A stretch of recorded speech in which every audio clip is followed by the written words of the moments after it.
शुक्लाम्बरधरं विष्णुं शशिवर्णं चतुर्भुजं प्रसन्नवदनं ध्यायेत् सर्वविघ्नोपशान्तये। व्यासं वसिष्ठनप्तारं शक्तेः पौत्रमकल्मषम् पराशरात्मजं वन्दे सुकतातं तपोनिधिम्। व्यासाय विष्णुरूपाय व्यासरूपाय विष्णवे नमो वै ब्रह्मनिधये वासिष्ठाय नमो नमः। अविकाराय शुद्धाय नित्याय परमात्मने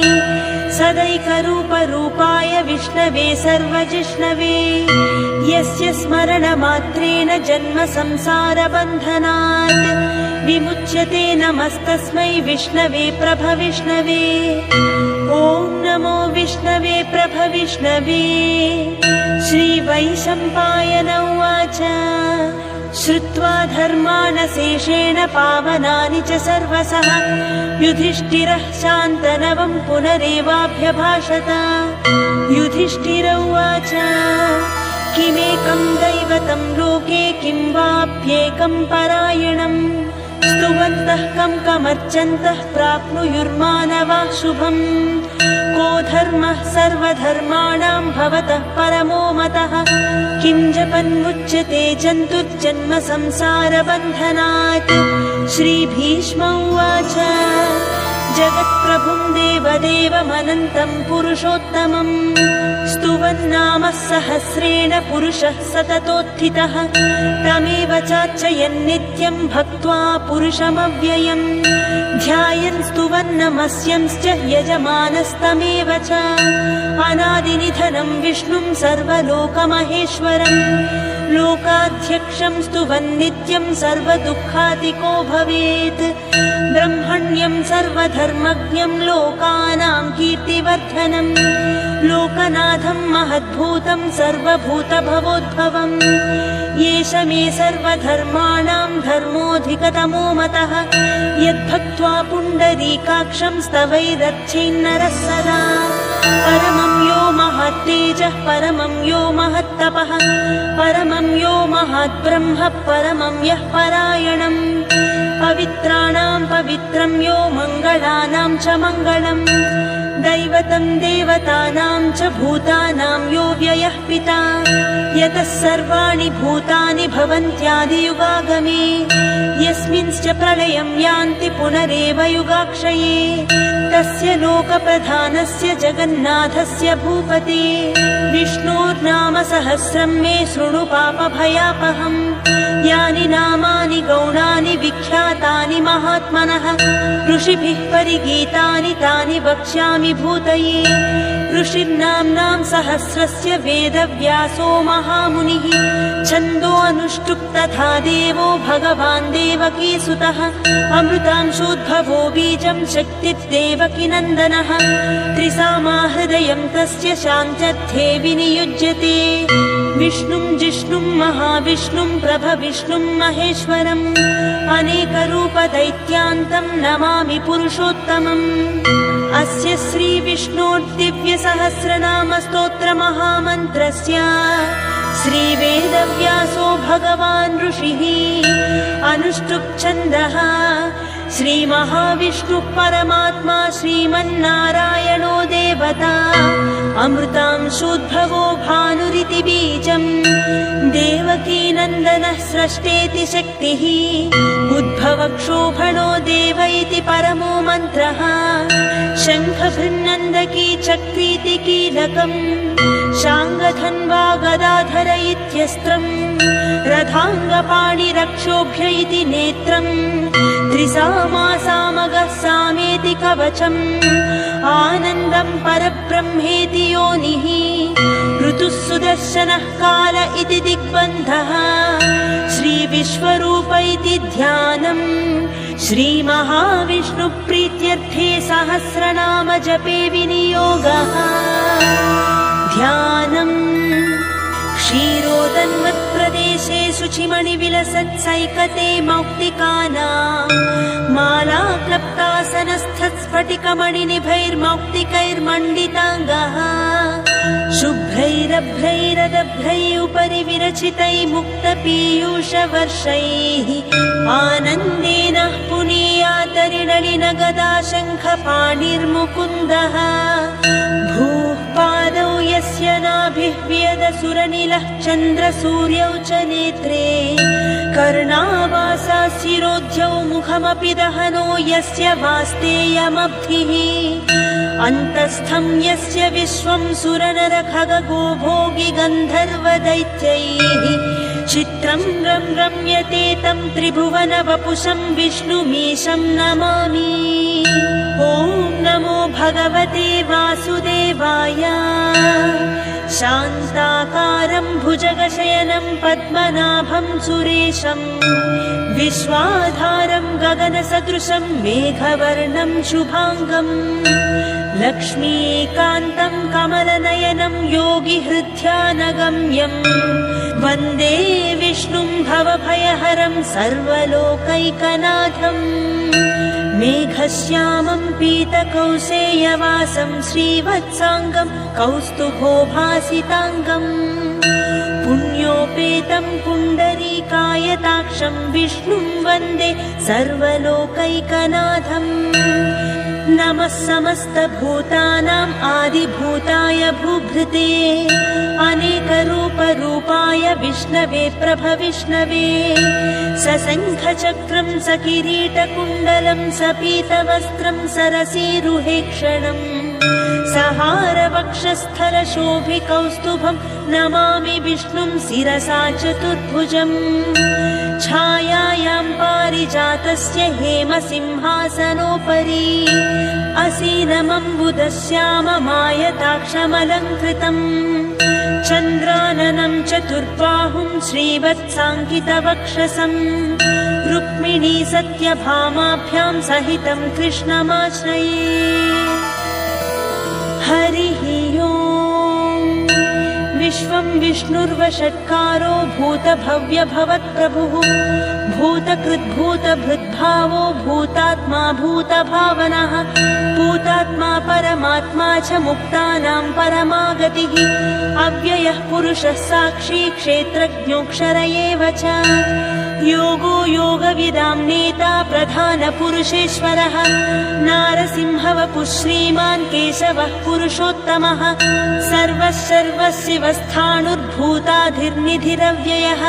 सम्भवो भावनो भर्ता प्रभव प्रभुरीश्वरः स्वयंभू शम्भुरादित्यः पुष्कराक्षो महास्वनः अनादिनिधनो धाता विधाता धातुरुत्तमः अप्रमेयो हृषीकेश पद्मनाभोऽमरप्रभुः विश्वकर्मा मनुस्त्वष्टा स्थविष्ठस्थविरो ध्रुवः अग्राह्य शाश्वतो कृष्णो लोहिताक्षप्रदर्दनः प्रभूतस्त्रिककुम्भामपवित्रं मङ्गलं परम् ईशानः प्राणदः प्राणो ज्येष्ठः श्रेष्ठः प्रजापतिः हिरण्यगर्भो भूगर्भो माधवो मधुसूदनः ईश्वरो विक्रमी धन्वी मेधावी विक्रमक्रमः अनुत्तमो दुरादर्श कृतज्ञ कृतिरात्मवान् सुरेशः शरणं जन्म विश्वरेता प्रजाभवः अहः संवत्सरो व्यालः प्रत्ययः सर्वदर्शनः अजः सर्वेश्वरः सिद्धः सिद्धि सर्वादिरच्युतः वृषा कपिरमेयात्मा सर्वयोगविनिश्रुतः वसुर्वसुमनः सत्यः समात्मा संवितः समः अमोघः पुण्डरीकाक्षो वृषकर्मा वृषाकृतिः रुद्रो बहुशिरा बभ्रुर्विश्वयोनिः शुचिस्रवाः अमृतः शाश्वतस्थाणुर्वरारोहो महातपाः सर्वगः सर्वविद्भानुर्विश्वक्सेनो जनार्दनः वेदो वेदविदव्यङ्गो वेदाङ्गो वेदवित्कविः लोकाध्यक्षः सुराध्यक्षो धर्माध्यक्षः कृताकृतः चतुरात्मा चतुर्व्यूहश्चतुर्दंष्ट्रश्चतुर्भुजः भ्राजिष्णुर्भोजनं भोक्ता सहिष्णुर्जगदादिजः अनघो विजयो जेता विश्वयोनिः पुनर्वसुः उपेन्द्रो वामनः प्रांशुरमोघः शुचिरूर्जितः अतीन्द्रः सङ्ग्रहः सर्गो धृतात्मा नियमो यमः वेद्यो वैद्यः सदा योगी वीरः माधवो मधुः अतीन्द्रियो महामायो महोत्साहो महाबलः महाबुद्धिर्महावीर्यो महाशक्तिर्महाद्युतिः अनिर्देश्य वपुः श्रीमानमेयात्मा महाधृतृक् महेश्वासो महीभर्ता श्रीनिवासः सताङ्गतिः अनिरुद्धः सुरानन्दो गोविन्दो गोविदाम्पतिः मरीचिर्दमनोहंसः सुपर्णो भुजगोत्तमः हिरण्यनाभः सुतपा पद्मनाभः प्रजापतिः अमृत्युः सर्वधृक्सिंहः सन्धाता सन्धिमान् स्थिरः अजो दुर्मर्शनः शास्ता विश्रुतात्मा सुरारिः गुरुर्गुरुतमो धाम सत्यः सत्यपराक्रमः निमिषो निमिषस्रग्वी वाचस्पतिरुदारधीः अग्रणी ग्रामणी श्रीमान् न्यायो नेता समीरणः सहस्रमूर्धा विश्वात्मा सहस्राक्षः सहस्रपात् आवर्तनो निवृत्तात्मा संवृतः सम्प्रमर्दनः अहः संवर्तको वह्निरनिलो धरणीधरः सुप्रसादः प्रसन्नात्मा विश्वदृक् विश्वभुक् विभुः सत्कर्ता सत्कृतः साधुर्जह्निर्नारायणो नरः असङ्ख्येयो प्रमेयात्मा विशिष्टः शिष्टकृच्छुचिः सिद्धार्थः सिद्धसङ्कल्पः सिद्धिदः सिद्धिसाधनः वृषाही वृषभो विष्णुर्वृषपर्वा वृषोदरः वर्धनो वर्धमानश्च विविक्तः श्रुतिसागरः सुभुजो दुर्धरो वाग्मी महेन्द्रो वसुदो वसुः नैकरूपो बृहद्रूपः सिपिविष्टप्रकाशनः ओजस्तेजोद्युतिधरः प्रकाशात्मा प्रतापनः बुधस्पष्टाक्षरो मन्त्रश्चन्द्रांशुर्भास्करद्युतिः अमृतांशोद्भवो भानुः शशबिन्दुः सुरेश्वरः औषधं जगतः सेतुः सत्यधर्मपराक्रमः भूतभव्यभवन्नाथः पवनः पावनो नलः कामः कामकृत्कान्तः कामः कामप्रदः प्रभुः युगादिकृद्युगावर्तो नैकमायो महाशनः अदृश्यो व्यक्तरूपश्च सहस्रजिदनन्तजित् इष्टो विशिष्टः शिष्टेष्टः शिखण्डी नहुषो वृषः क्रोधः क्रोधकृत्कर्ता विश्वबाहुर्महीधरः अच्युतः प्रथितः प्राणः प्राणदो वासवानुजः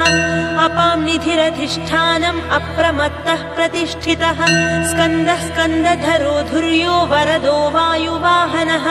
वासुदेवो बृहद्भानुरादिदेवः पुरन्धरः अशोकस्तारणस्तारः शूरः सौरिर्जनेश्वरः अनुकूलश्च तावर्तः पद्मी पद्मनिभेक्षणः पद्मनाभोरविन्दाक्षः पद्मगर्भः शरीरभृत् महर्धिर्रुद्धो वृद्धात्मा महाक्षो गरुडध्वजः अतुलः शरभो भीमः समयज्ञो हविर्हरिः सर्वलक्षणलक्षण्यो लक्ष्मीवान् समितिञ्जयः विक्षरो रोहितो मार्गो हेतुर्दामोदरः सहः महीधरो महाभागो वेगवानमिताशनः उद्भवक्षोणभो देवः श्रीगर्भः परमेश्वरः करणं कारणं कर्ता विकर्ता गहनो गुहः व्यवसायो व्यवस्थानः संस्थानस्थानदो ध्रुवः परद्धिः परमस्पष्टः तुष्टः पुष्टः सुभीक्षणः रामो विरामो विरजो मार्गो नेयो नयो नयः वीरः शक्तिमतां श्रेष्ठो धर्मो धर्मविदुत्तमः वैकुण्ठः पुरुषः प्राणः प्राणदः प्रणवः पृथुः हिरण्यगर्भः शत्रुघ्नो व्याप्तो वायुरधोक्षजः ऋतुः सुदर्शनः कालः परमेष्ठी परिग्रहः उग्रः संवत्सरो दक्षो विश्रामो विश्वदक्षिणः विस्तारस्थावरस्थाणु प्रमाणं बीजमव्ययम् अर्थोऽनर्थो महाकोशो महाभोगो महाधनः अनिर्विण्णः स्थविष्ठो भूधर्मो यूपो महामखः नक्षत्रनेमिर्नक्षत्री क्षमः क्षामः समीहनः यज्ञयुज्यो महेज्यश्च क्रतुः सत्रं सताङ्गतिः सर्वदर्शी विमुक्तात्मा सर्वज्ञो ज्ञानमुत्तमम् सुव्रतः सुमुखः सूक्ष्मः सुघोषः सुखदः सुहृत् मनोहरोजितक्रोधो वीरबाहुर्विदारणः स्वापनः स्ववशो व्यापी नैकात्मा नैककर्मकृत् वत्सरो वत्सलो वत्सी रत्नगर्भो धनेश्वरः धर्मगुप्धर्मकृद्धर्मी सदक्षरमनक्षरम् गभस्तिनेमी सत्त्वस्थः सिंहो भूतमहेश्वरः आदिदेवो महादेवो देवेशो देवभृद्गुरुः उत्तरो गोपतिर्गोप्ता ज्ञानगम्यः पुरातनः शरीरभूतभृद्भोक्ता कपीन्द्रो भूरि दक्षिणः सोमपो मृतपः सोमः पुरुजित्पुरुसत्तमः विनयोजयः सत्यसन्धो दाशार्हः सात्वतां पतिः जीवो विनयितो साक्षी मुकुन्दोमित विक्रमः अम्भोनिधिरनन्तात्मा महोदधिशयोऽन्तकः अजो महार्हः स्वाभाव्यो जितामित्रः प्रमोदनः आनन्दो नन्दनो नन्दः सत्यधर्मा त्रिविक्रमः महर्षिः कपिलाचार्यः कृतज्ञो मेदिनीपतिः त्रिपदस्त्रिदशाध्यक्षो महाशृङ्गः कृतान्तकृत् महावराहो गोविन्दः सुषेणः कनकाङ्गदी गुह्यो गभीरो गहनो गुप्तश्चक्रगदाधरः वेधाश्वाङ्गोजितः कृष्णो दृढः सङ्कर्षणोच्युतः वरुणो वारुणो वृक्षः पुष्कराक्षो महामनाः भगवान् भगहानन्दी वनमाली हलायुधः आदित्यो ज्योतिरादित्यः सहिष्णुर्गतिसत्तमः सुधन्वाखण्ड परशुर्दारुणो द्रविणत्प्रदः दिवस्पृक् सर्वदृग्व्यासो वाचस्पतिरयो निजः त्रिसामासामगः साम निर्वाणं भेषजं भिषक् सन्न्यासकृच्छमः शान्तो निष्ठा शान्तिः परायणम् शुभाङ्गः शान्तिदः स्रष्टा कुमुदः कुवलेशयः गोहितो गोपतिर्गोप्ता वृषभाक्षो वृषप्रियः अनिवर्ती निवृत्तात्मा संक्षेप्ताक्षेमकृच्छिवः श्रीवत्सवक्षा श्रीवासः श्रीपतिः श्रीमताम्बरः श्रीधः श्रीशः श्रीनिवासः श्रीनिधिः श्रीविभावनः श्रीधरः श्रीकरः श्रेयः श्रीमान् लोकत्रयाश्रयः स्वक्षस्वङ्गः शतानन्दो नन्दिर्ज्योतिर्गणेश्वरः विजितात्मा विधेयात्मा सत्कीर्तिश्छिन्न संशयः उदीर्णः सर्वतश्चक्षुरनीशः शाश्वतस्थिरः भूषयो भूषणो भूतिर्विशोकः शोकनाशनः अर्चिष्मानर्चितः कुम्भो विशुद्धात्मा विशोधनः अनिरुद्धो प्रतिरथः प्रद्युम्नोमितविक्रमः कालनेमिनिहावीरः शौरिः शूरजनेश्वरः त्रिलोकात्मा त्रिलोकेशः केशवः केशिहा हरिः कामदेवः कामपालः कामी कान्तः कृतागमः अनिर्देश्य वपुर्विष्णुर्वीरोऽनन्तो धनञ्जयः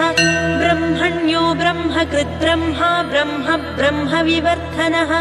ब्रह्मविद् ब्राह्मणो ब्रह्मी ब्रह्मज्ञो ब्राह्मणप्रियः महाक्रमो महाकर्मा महातेजा महोरगः महाक्रतुर्महायज्वा महायज्ञो महाहविः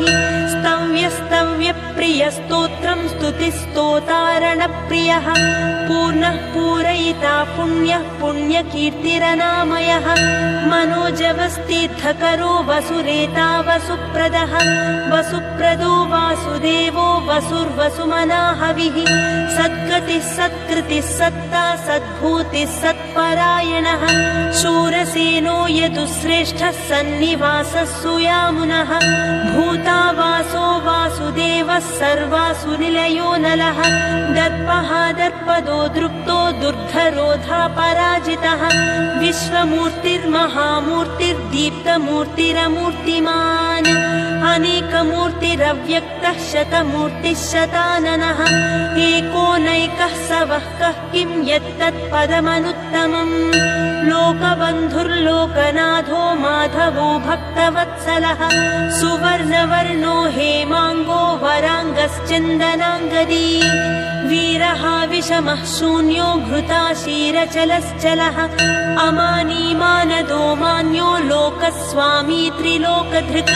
सुमेधा मेधजो धन्यः सत्यमेधाधराधरः तेजो वृषोद्युतिधरः सर्वशस्त्रभृताम्बरः प्रग्रहो निग्रहो व्यग्रो नैकशृङ्गो गदाग्रजः चतुर्मूर्तिश्चतुर्बाहुश्चतुर्व्यूहश्चतुर्गतिः चतुरात्मा चतुर्भावश्चतुर्वेदविदेकपात् समावर्तो निवृत्तात्मा दुर्जयो दुरतिक्रमः दुर्लभो दुर्गमो दुर्गो दुरावासो दुरारिहा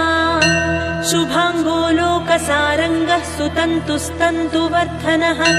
इन्द्रकर्मा महाकर्मा कृतकर्मा कृतागमः उद्भवः सुन्दरः सुन्दो रत्ननाभः सुलोचनः अर्को वाजसनः शृङ्गी जयन्तः सर्वविजयी सुवर्णबिन्दुरक्षोभ्यः सर्ववागीश्वरेश्वरः महाह्रदो महागर्तो महाभूतो महानिधिः कुमुदः कुन्दरः कुन्दः पर्जन्यः पावनोऽनिलः अमृताशोऽमृतवपुः सर्वज्ञः सर्वतोमुखः सुलभः सुव्रतः सिद्धः शत्रुजिच्छत्रुतापनः न्यग्रोधोदुम्बरो स्वत्थच्चाणूरान्ध्रनिषोदनः सहस्रार्चिः सप्तजिह्वा सप्तेधा सप्तवाहनः अमूर्तिरनघोचिन्त्यो भयकृद्भयनाशनः अणुबृहत्कृशस्थूलो गुणभृन्निर्गुणो महान् अधृतस्वधृतस्वास्यः प्राग्वंशो वंशवर्धनः भारभृत्कथितो योगी योगीशः सर्वकामदः आश्रमश्रमणक्षामः सुपर्णो वायुवाहनः धनुर्धरो धनुर्वेदो दण्डो दमयितादमः अपराजितः सर्वसहो नियन्ता नियमो यमः सत्त्ववान् सात्विकः सत्यः सत्यधर्मपरायणः अभिप्रायः प्रियार्होर्हः प्रियकृत्प्रीतिवर्धनः विहाय सगतिर्ज्योतिः सुरुचिर्हुतभुग्विभुः रविर्विरोचनः सूर्यः सविता रविलोचनः अनन्तो हुतभुग्भोक्ता सुखदो नैकजोऽग्रजः अनिर्विण्णः सदामर्षि लोकाधिष्ठानमद्भुतः सनातनतमः कपिलः कपिरव्ययः स्वस्तिदः स्वस्तिकृत् स्वस्ति स्वस्ति भुक् स्वस्ति दक्षिणः अरौद्रः कुण्डली चक्री विक्रम्योर्जितशासनः शब्दातिगः शब्दसः शिशिरः सर्वरीकरः अक्रूरः पेशलो दक्षो दक्षिणः क्षमिणाम्बरः विद्वत्तमो वीतभयः पुण्यश्रवणकीर्तनः उत्तारणो दुष्कृतिः पुण्यो दुःस्वप्ननाशनः वीरः रक्षणः सन्तो जीवनः पर्यवस्थितः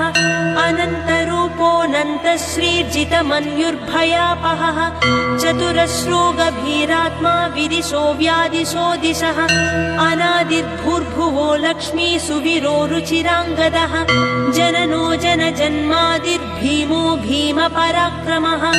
आधारनिलयो धाता पुष्पहासप्रजागरः ऊर्ध्वगः सत्पथाचार प्राणदः प्रणवः पणः प्रमाणं प्राणनिलयः प्राणभृत् प्राणजीवनः तत्त्वं तत्त्वविदेकात्मा जन्म मृत्युजरातिगः भूर्भुवः स्वस्तरुस्तार सविता प्रपितामहः यज्ञो यज्ञपतिर्यज्वा यज्ञाङ्गो यज्ञवाहनः यज्ञभृत्यज्ञकृत्यज्ञे यज्ञभुक्यज्ञसाधनः यज्ञान्तकृत्यज्ञगुह्यमन्नमन्नादयेव च आत्मयोनिः स्वयं जातो वैखानः सामगायनः देवकीनन्दनः स्रष्टा क्षितीशः पापनाशनः शङ्खभृन्नन्दकी चक्री शाङ्गधन्वा गदाधरः रथाङ्गपाणिरक्षोभ्यः सर्वप्रहरणायुधः सर्वप्रहरणायुध ॐ नमः इति। वनमाली गदीशाङ्गी शङ्खी चक्री च नन्दकी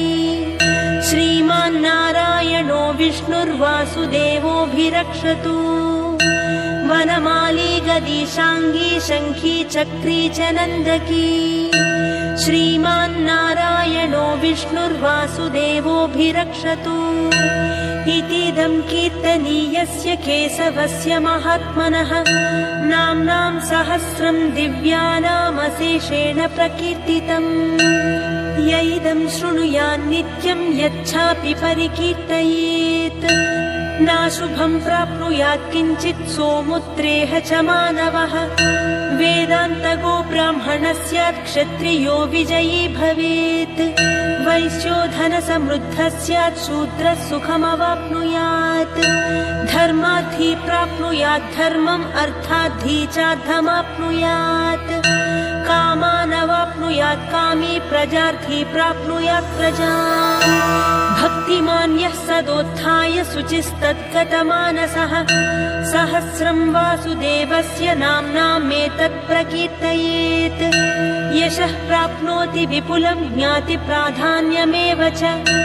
अचलां श्रियमाप्नोति श्रेयः प्राप्नोत्यनुत्तमम् न भयं क्वचिदाप्नोति वीर्यं तेजश्च विन्दति